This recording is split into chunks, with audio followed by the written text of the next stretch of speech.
Welcome to part 5. You still with me? Okay. This next batch of films are still randomized, but as I look at them, there may be one or two that bleeds into the next, so bear with me. During the early 2000s, Velocity Films and Tartan Films were self-producing a whole series of serial killer bios. I own several of them, like Dahmer and Starkweather, and all the movies are named after the particular serial killer. You already know which one I'm going to show. Ed Gein, starring Steve Railsback. Steve Railsback, who played Charles Manson in the movie Helter Skelter back in the 70s.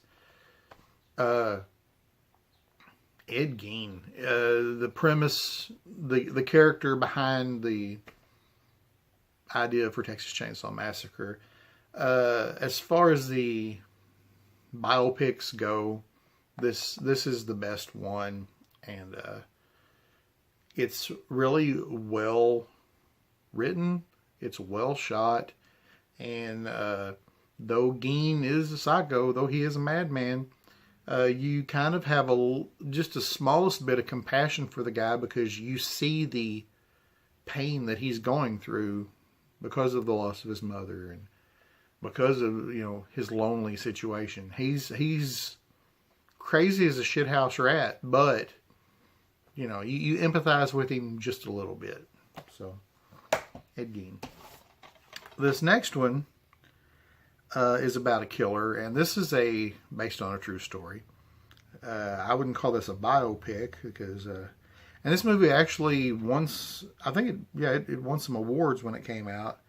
And why I put it on this list, I don't know. I just had to.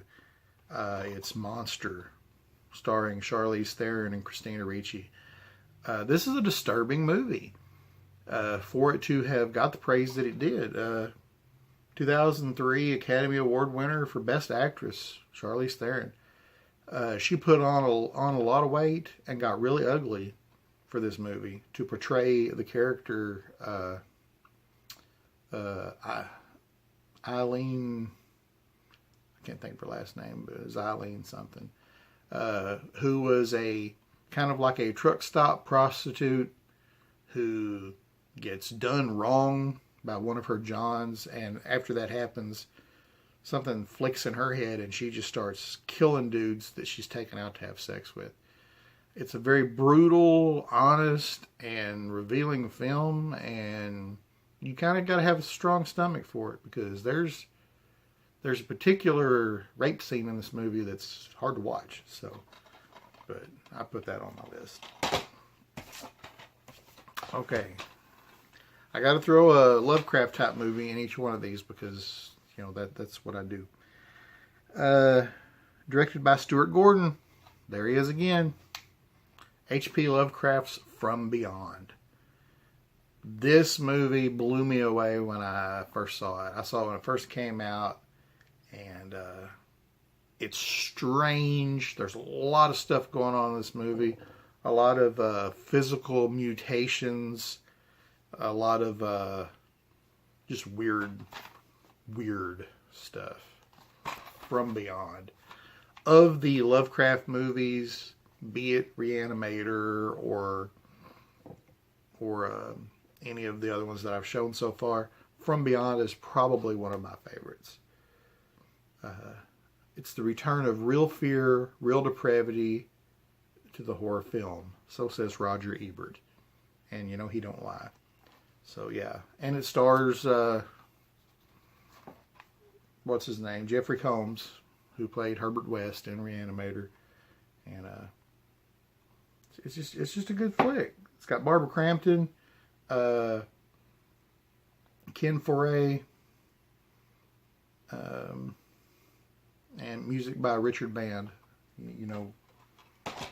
Richard Band, Full Moon. Next is a Dario Argento film. Argento's a big name in horror in Italy and such. And a lot of Americans who haven't opened their mind toward the giallo type films He's the master of those, in my opinion. And this film is called Do You Like Hitchcock? Alfred Hitchcock.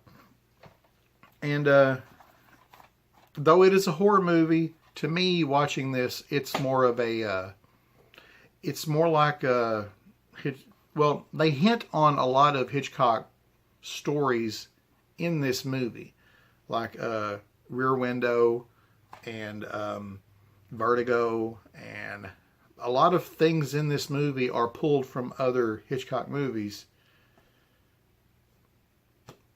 Yeah, so if you haven't seen this one, check it out. It's a gruesome thriller with a twist. So says Fangoria magazine.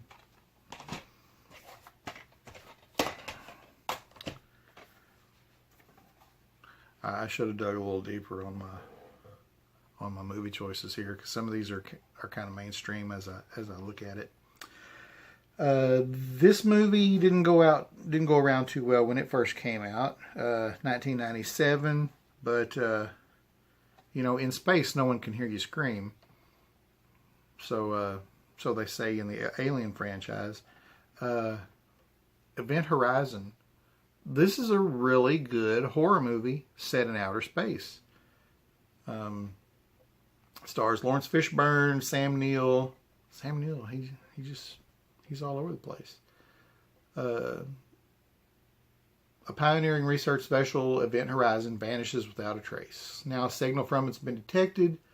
The USAC responds. Hurtling toward the signal's source are the fearless Captain Lawrence Fishburne and his elite crew, and as well as the lost ship's designer, Sam Neill. Their mission, to find and salvage the state-of-the-art spacecraft. What they find is state-of-the-art interstellar terror. So, there you go. This next movie, you've all seen it. I already know, but I put it on the list anyway because. And this is the way this DVD was released when I bought it. Because this was when it first came out, this is the way it was released. This was on Anchor Bay. And it's The Evil Dead. That's the way it came out. No slip cover.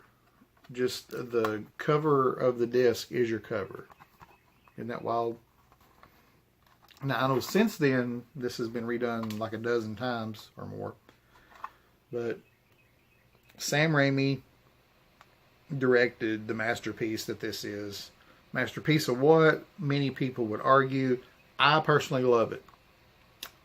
This is one of the first late night scary movies I ever watched that scared the living shit out of me. I was not expecting anything in this movie to happen that did happen. And it was just over the top. I was trying to see what year it came out, because I know I was an early teen when this came out, and yeah, it rocked my world. So I'm not even going to talk about this because I know you've already seen it. The next movie came out in 2008. Another low budget. Well, I say low budget. I don't know. This is the unrated version. The Ruins. Not the Runs. The Ruins. It's about a old ruin pyramid down in Mexico. And, or a Mayan ruin that some college friends stumble upon and witness the horrors therein. There's some pretty gruesome scenes in this movie, not limited to, but including a very, very graphic amputation scene. But yeah, this is one you've probably seen on the rental rack and thought, it just looks like another one of them movies. Well, this is a great movie. So, The Ruins. Johnny Depp. I know, Johnny Depp. Johnny Depp only makes big, high-budget movies. Well, I have to show this, The Ninth Gate. Lovecraft-inspired film. Johnny Depp, his character is trying to gather these books together to find out the mysteries of the universe. When he unlocks the gates of hell in a Roman Polanski film. Depp stars as Dean Corso, an unscrupulous rare book dealer who is hired to locate the last remaining copies of The Nine Gates of the Shadow Kingdom, a demonic manuscript that can summon the devil. Corso becomes embroiled in a conspiracy involving murder, theft, and satanic ritual, and ultimately finds himself confronting the devil incarnate. And I'll do one more. This is one of the first late night creature feature movies that I ever watched, and it scared the living hell out of me as a child. You watch it now, and it can be comical because it is very low budget. It has a high cheese factor, but I love this movie, and I still watch it and cringe. Children shouldn't play with dead things. Leonard Maltin simply called it weird. 5 young actors and their artistic director come to a desolate, nearby forgotten burial island, complete with a morbid history of murder, rape, curses, and demons.